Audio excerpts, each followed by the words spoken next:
अपनी कुमार अवस्था से ही कर्ण की रुचि अपने पिता अधिरथ के समान रथ चलाने की बजाय युद्ध कला में अधिक थी। कर्ण और उसके पिता अधिरथ आचार्य द्रोणाचार्य से मिले, जो कि उस समय युद्ध कला के सर्वश्रेष्ठ आचार्यों में से एक थे। द्रोणाचार्य उस समय कुरु राजकुमारों को शिक्षा दिया करते थे।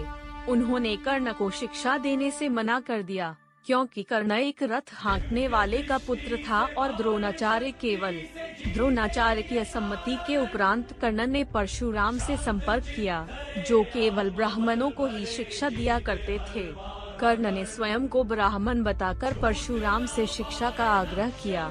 परशुराम ने कर्ण का आग्रह स्वीकार कर लिया और कर्ण को अपने समान ही युद्ध कला और धनुर्विद्या में निष्णात किया।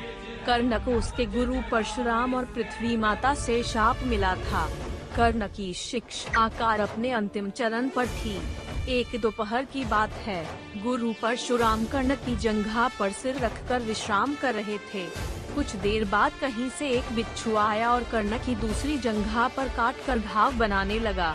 कर्ण बिल्कुल भी नहीं चाहता था कि उसके गुरु के विश्राम में कोई बाधा उत्पन्न हो, इसीलिए उसने उस बिच्छू को हटाकर दूर नहीं फेंका। वह बिच्छू अपने डंक से कर्ण को भयंकर पीड़ा देता रहा, किंतु कर्ण ने अपने गुरु के विश्राम में खलल नहीं आने दिया।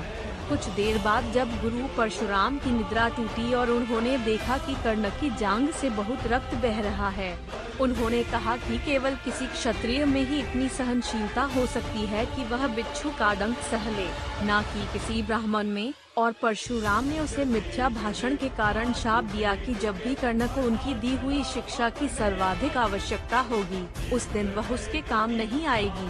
कर्ण, जो कि स्वयं भी ये नहीं जानता था कि वह किस वंश से है, ने अपने गुरु से क्षमा मांगी और कहा कि उसके स्थान पर यदि कोई और शिष्य भी होता तो वो भी यही करता। यद्यपि कर्ण को क्रोधवश शाप देने पर परशुराम को बहुत ग्लानि हुई, किंतु वे अपना शाप वापस नहीं ले सकते थे।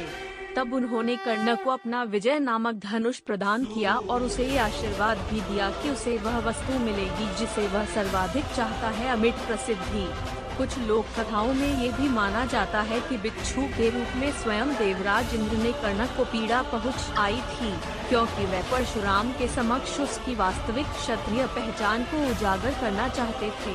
परशुराम के आश्रम से जाने के पश्चात कर्ण कुछ समय तक भटकता रहा।